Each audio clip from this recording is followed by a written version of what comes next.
Now, commuters traveling on the north-south and east-west MRT lines will have to make alternative travel arrangements as 19 stations will operate on shorter hours over the weekends this month.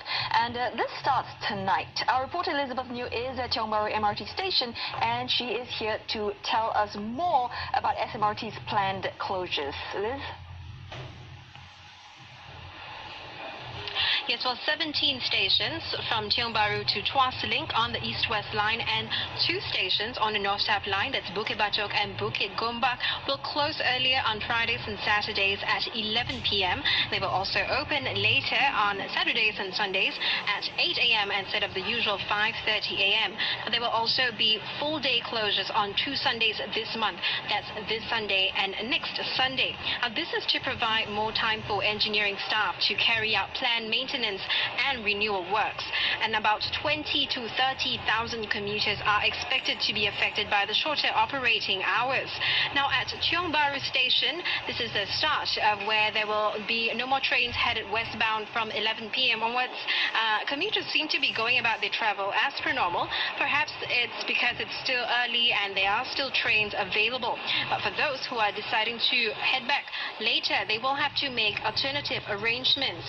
And some commuters admitted that this might be a little inconvenient, but they'll simply have to make alternative plans. Let's have a listen to what they have to say. 没有 MRT 很麻烦，头很慢。Also, I try to come back before 11. Yeah. Other than that, taking a cab actually is not it's not cost effective. To me, it's not cost effective.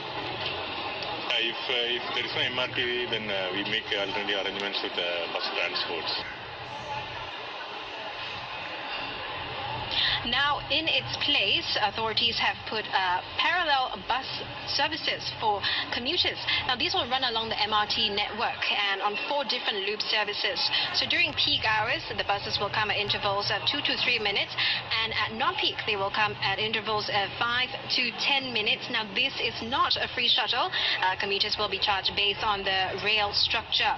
And in addition to the shuttle buses, some bus services have also extended the operation hours to maybe about 1:30 a.m. And of course, commuters are also looking at other modes of transport to get home. These include taxis and also, of course, private hire cars. Now, this early closure is to speed up resignaling works. With the arrangement, LTA and SMRT will be able to increase the engineering hours from 3 hours per night to about 7.5 hours per night. And they're saying that this will enable them to complete the resignaling works by the middle of next year instead of the earlier planned end of next year. And this comes after the Jurong collision last month that was actually caused by a compatibility issue between the old and new signaling system. And the works are to move the east-west line onto the new signaling system fully. Back to you in the studio. All right, good to know, Elizabeth. Thanks very much for spending your Friday night chatting to us from Tiong Bahru MRT station.